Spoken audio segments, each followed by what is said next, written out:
अस्सलाम वालेकुम जी, कैसे हैं आप सब। उम्मीद करता हूँ आप सब खैरियत से होंगे और अपनी लाइफ को बहुत अच्छे से एंजॉय कर रहे होंगे। Welcome to my another video. आज की वीडियो का टॉपिक जो है वो आप वीडियो के टाइटल से समझ गए होंगे।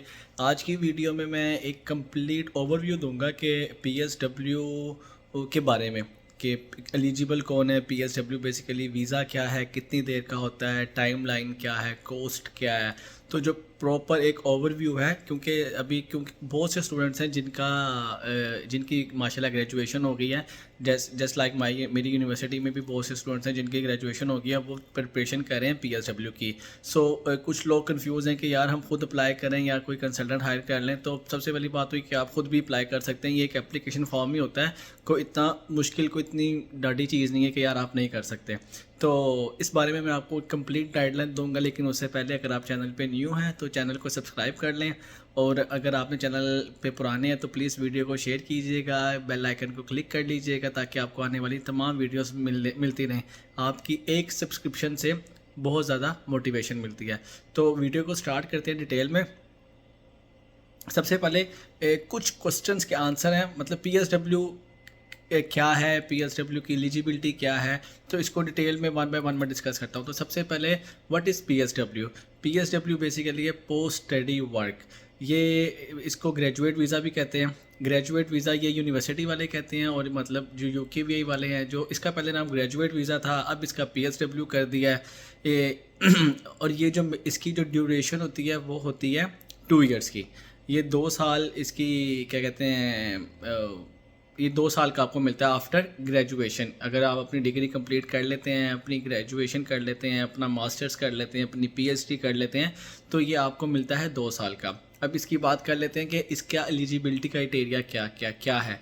सबसे पहले इसकी एलिजिबिलिटी क्राइटेरिया ये है कि आपका यूके के अंदर होना बहुत ज़्यादा ज़रूरी है। आप यूके के अंदर रह कर ही इसको अप्लाई कर सकते हैं। ऐसा नहीं हो सकता कि आप अपने रिज़ल्ट में पास हो गए हैं और आपके वीज़े में भी टाइम है 1 मंथ, तो आप कह रहे हैं जी आप पाकिस्तान चले जाएँ, इंडिया चले जाएँ, वहाँ पे जाके आप अप्लाई कर देते हैं। फॉर एग्जांपल कि मेरा जो बीआरपी है वो एंड ऑफ दिसंबर में है, और मेरी जो मेरा जो है क्या नाम है, मेरी सेरेमनी जो है, ग्रेजुएशन सेरेमनी जो है, जो डिग्री पास हो गई है वो हो गई मेरी नवंबर के स्टार्ट में। मेरे पास 2 महीने हैं, तो मैं कहता हूँ यार पाकिस्तान जाता हूँ तो वहीं से अप्लाई कर दूंगा। तो ऐसा पॉसिबल नहीं है। इसकी सबसे पहली जो एलिजिबिलिटी क्राइटेरिया है वो यही है कि आपका यूके के अंदर होना बहुत ज़रूरी है। इसके बाद इसकी एलिजिबिलिटी है कि आपके सब मॉड्यूल्स में पास होना बहुत ज़रूरी है, प्लस डेजिटेशन में। ऐसा नहीं है कि अगर आपके 8 सब्जेक्ट हैं और आप 7 में पास हैं, 1 में फ़ेल हैं, तो आप इसके लिए पीएसडब्ल्यू के लिए एलिजिबल नहीं होंगे। सब सब्जेक्ट में पास होना आपके लिए कंपलसरी है। आपका जो है 100% आपका जो ग्रेजुएशन सर्टिफिकेट होना आपके पास ज़रूरी है। और इसके अलावा आपके इसकी जो तीसरी एलिजिबिलिटी है वो है कि आप एक तो हो गया कि आपको यहाँ पे होना बहुत ज़रूरी है। दूसरा जो हो गया कि आपका यहाँ पे पास क्या कहते हैं यार, जेन एकदम कोई यहाँ कहता तो माइंड डाइवर्ट हो गया। तो सबसे पहले आपका यहाँ पे होना ज़रूरी है, और उसके बाद आपका सब्जेक्ट में पास होना बहुत ज़्यादा ज़रूरी है। तो ये है इसका एलिजिबिलिटी क्राइटेरिया। अगर आप पास होंगे तो ही आप पीएसडब्ल्यू के लिए अप्लाई करेंगे। इसके बाद आ जाते हैं आप कितनी देर पहले अप्लाई कर सकते हैं अपने वीज़े से। तो फॉर एग्ज़ाम्पल के तौर पर कि मेरा बीआरपी एक्सपायर हो रहा है 31 दिसंबर को, तो मैं 30 दिसंबर तक अपना पीएसडब्ल्यू अप्लाई कर सकता हूं। But I am not recommend कि आप ऐसा ना करें। आप कम से कम हफ्ता 2 हफ्ता पहले अप्लाई करें, ताकि अगर आपकी एप्लीकेशन में कोई मसला मसाइल है तो आपके पास इनफ टाइम हो दूसरी एप्लीकेशन करने के लिए, या फिर आप उसको अपडेट कर सकें। तो आप बिल्कुल एंड पे जाके पीएसडब्ल्यू को अप्लाई मत करें। आप इसको मतलब 10 के दिन का मार्जिन के साथ आप इसको अपने बीआरपी एक्सपायर होने से पहले इसको अप्लाई करें। इसके बाद आ जाती है टोटल कॉस्ट। जो पीएसडब्ल्यू की जो टोटल कॉस्ट है वो 2 हिस्सों में डिवाइडेड है। एक होती है हेल्थ इंश्योरेंस और एक होती है एप्लीकेशन फ़ीस। तो ये टोटल जो दोनों मिला के बन जाती हैं वो बन जाती हैं 2000। अभी अब जब यूकेवीआई ने अपनी फीसिस जो इंक्रीज़ की हैं उसके बाद वो बन जाती हैं 2070 पाउंड, 2070 पाउंड्स जो हैं इसकी टोटल फ़ीस बन जाती है, प्लस 2 ईयर का 2070। इसके अंदर 2 साल का आपका हेल्थ इंश्योरेंस भी काउंट है। मतलब 2 साल की हेल्थ इंश्योरेंस भी इसके अंदर आपकी इंक्लूडेड है। इसके अंदर 800 समथिंग इनकी वीज़ा फ़ीस है और 600 समथिंग कोई 1 ईयर की हेल्थ इंश्योरेंस है। तो 2000 तो आपके पास होना चाहिए। एलिजिबिलिटी के लिए सबसे ज़रूरी ये भी है कि आपके पास 2000 पाउंड होना भी चाहिए। तकरीबन 2100 आप जेन में रखें कि आपके पास होना ये बहुत ज़रूरी है।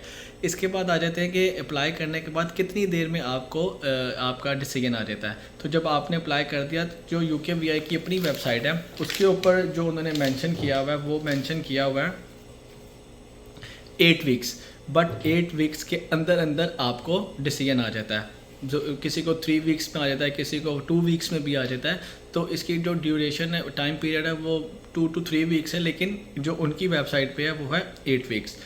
इसके अलावा जब आपका BRP जब आपका ये तो हो गया प्रॉपर इसका ओवरव्यू कि जी टाइम कॉस्ट क्या है, इसकी फ़ीस क्या है, इसका क्या नाम है, PSW कहते किसे हैं, इसकी एलिजिबिलिटी क्राइटेरिया क्या है। अब PSW अप्लाई करते वक्त किन चीज़ों को आपने मद्देनज़र में रखना है। तो आपने जब PSW की एलिजिबिलिटी में ये भी आता है कि जब आपकी ग्रेजुएट आप हो जाएंगे तो यूनिवर्सिटी से आपको 2 ईमेल्स आएंगी। पहली आएगी कि आप पास हो गए, या आपकी ग्रेजुएशन सर्टिफिकेट है, और दूसरा आएगा कि जी आप पास हो गए, हमने UKVI को अपडेट कर दिया आपका कि जी आप पास हो गए। तब उस ईमेल के बाद आपने अपना PSW जो है वो अप्लाई करना है। इसके बाद जब आपका PSW लग जाएगा तो आपने अपना BRP जो है वो रिटर्न करके देना है, रिटर्न करना है UKVI को। अगर आप वो रिटर्न नहीं करेंगे तो आपको 1000 पाउंड तक फ़ाइन हो सकता है। आपने अपने पुराने BRP को काट के नया BRP जो है वो UKVI को वापस करना है। इसके अलावा जो ज़रूरी चीज़ें वो ये हैं कि जब आप अपना एप्लीकेशन फॉर्म फिल करते हैं तो आपने जो अपना एड्रेस देंगे, जब आपका डिसीजन फॉर एग्जांपल आपकी ईमेल आ गई है आज, तो आपको विद इन 2 और 3 वर्किंग डेज़ के अंदर आपको आपका नया BRP आ जाएगा। उसके लिए ज़रूरी है कि आपका घर पे होना बहुत ज़रूरी है। जो पोस्ट कोड आपने दिया होगा, जो एड्रेस आपने दिया होगा, वो विद इन 2 to 3 डेज़ के अंदर आपका नया BRP आपको घर पे मेल कर देंगे। और उसके लिए शर्त ये ज़रूरी है कि आपके घर में होना बहुत ज़रूरी है, क्योंकि वो आपसे फ़िज़िकल साइन लेते हैं। वो आपका नया BRP होगा 2 साल का। तो ये कुछ चीज़ें हैं जो आपने भी PSW अप्लाई करते वक्त जिनको नज़र रखना है, ध्यान रखना है जिन बातों का, जिन चीज़ों का। और आप इसको ख़ुद भी अप्लाई कर सकते हैं, लैपटॉप से भी अप्लाई कर सकते हैं, मोबाइल से भी अप्लाई कर सकते हैं। सिर्फ एक छोटी सी एप्लीकेशन है। सो मैं उम्मीद करूँगा आपको मेरी वीडियो बहुत पसंद आई होगी, और अगर वीडियो पसंद आई हो तो वीडियो को लाइक कीजिएगा, शेयर कीजिएगा, और बेल आइकन को और कमेंट कीजिएगा। और अगर आपकी इस चीज़ से रिलेटेड कोई क्यूरी हो तो PSW कैसे अप्लाई करना है, फ़ीस कैसे पे करनी है, आप मुझे इंस्टाग्राम पे, मुझे ईमेल पे, मुझे व्हाट्सएप पे कहीं भी मैसेज कर सकते हैं। कमेंट सेक्शन में मैसेज करके मुझसे पूछ सकते हैं। कोई और इन्फॉर्मेशन चाहिए हो PSW से रिलेटेड तो उसके लिए भी आप मुझे कमेंट सेक्शन में मैसेज कर सकते, कमेंट कर सकते हैं। तो मैं कोशिश करूँगा कि आपकी हर क्यूरी का जवाब दूँ। और इसके अलावा चैनल को ज़रूर सब्सक्राइब कर दीजिएगा। आपकी एक सब्सक्रिप्शन जो है वो बहुत ज़्यादा मोटिवेट करती है। मैं एक और वीडियो बनाऊँगा PSW से रिलेटेड कि आपको कौन सी 8-10 चीज़ें जिनका ख्याल रखना है अप्लाई करते वक्त कि आपसे ये गलतियाँ ना हो। तो इंशाल्लाह नेक्स्ट वीडियो में इसी चीज़ पर बनाऊँगा। मिलते हैं आपको नेक्स्ट वीडियो में। अपना बहुत सारा ख्याल रखिएगा। अल्लाह हाफ़िज़।